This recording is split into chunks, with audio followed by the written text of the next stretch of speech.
22 जनवरी का दिन देश के इतिहास में अमिट हो गया। 500 सालों बाद श्री राम लल्ला अपने दरबार में विराजे।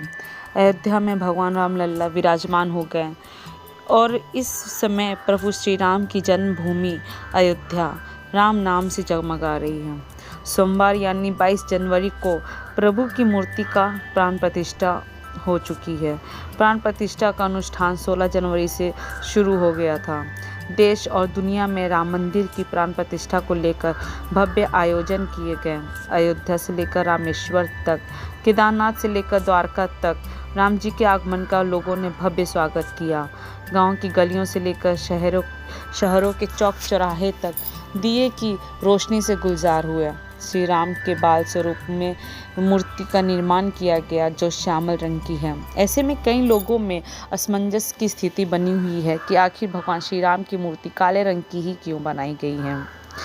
महर्षि वाल्मीकि रामायण में भगवान श्री राम के श्यामल रूप का वर्णन किया गया है, इसलिए प्रभु को श्यामल रूप में पूजा जाता है। तिरुपति में भी भगवान की मूर्ति का रंग श्यामल वर्ण का है। साइंस भी ये मानता है कि काले रंग के जो पत्थर होते हैं उसकी आयु हजारों साल की होती है। वहीं श्री राम की मूर्ति का निर्माण श्यामशिला के पत्थर से किया गया है। यह पत्थर बेहद खास है। श्यामशिला की आयु हजारों वर्ष मानी जाती है। यही वजह है कि मूर्ति हजारों साल तक अच्छी अवस्था में रहेगी और इसमें किसी भी तरह का बदलाव नहीं आएगा। वहीं हिंदू धर्म में पूजा पाठ के दौरान अभिषेक भी किया जाता है। ऐसे में मूर्ति को जल, चंदन, रोली या दूध जैसी चीज़ों से भी नुकसान नहीं पहुंचेगा। अच्छा, जानते हैं कि प्रतिमा राम लल्ला को बाल स्वरूप क्यों दिया गया, बाल स्वरूप में क्यों बनाई गई प्रतिमा। मान्यताओं के अनुसार जन्मभूमि में बाल स्वरूप की उपासना ही की जाती है, इसलिए भगवान श्री राम की मूर्ति बाल स्वरूप में बनाई गई है। प्राण प्रतिष्ठा क्यों जरूरी है। प्राण प्रतिष्ठा प्रक्रिया का मतलब ये होता है कि मूर्ति में प्राण डालना। बिना प्राण प्रतिष्ठा के मूर्ति पूजन पूर्ण नहीं माना जाता है। मूर्ति में प्राण डालने के लिए मंत्र उच्चारण के साथ देवों का आवाहन किया जाता है, इसलिए जिस प्रतिमा को पूजा जाता है उसकी प्राण प्रतिष्ठा करना जरूरी माना जाता है। राम मंदिर की प्राण प्रतिष्ठा के समय रामलल्ला का दूध से अभिषेक कराया गया। जाहिर सी बात है, इस दूध को फेंका तो नहीं जा सकता है। ऐसे में रामलल्ला की मूर्ति के निर्माण में इस पत्थर का उपयोग करने के पीछे एक वजह ये भी है कि जब रामलल्ला का दूध से अभिषेक होगा तो दूध के गुण में पत्थर की वजह से कोई बदलाव नहीं होगा। साथ ही इस दूध का प्रयोग करने पर स्वास्थ्य पर कोई गलत असर नहीं पड़ेगा। इसके अलावा इस खास पत्थर की ये भी विशेषता है कि ये 1000 से भी अधिक वर्षों तक यूं ही रह सकता है, यानी कि इसमें कोई बदलाव नहीं होगा।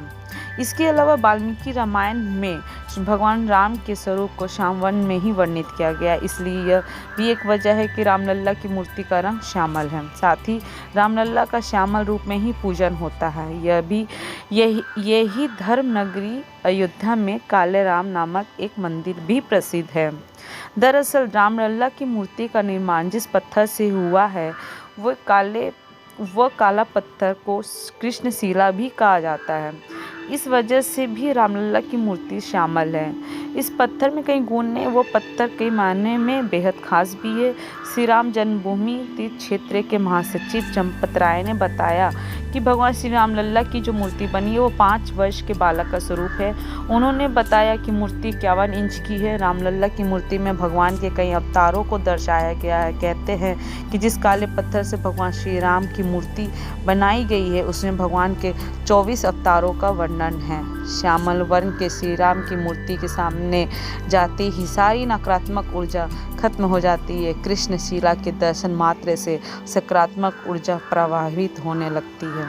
तो कैसी लगी ये आपको जानकारी? अगर अच्छी लगी तो प्लीज़ इसे लाइक ज़रूर करें और मेरे चैनल को सब्सक्राइब ज़रूर करें। Thank you.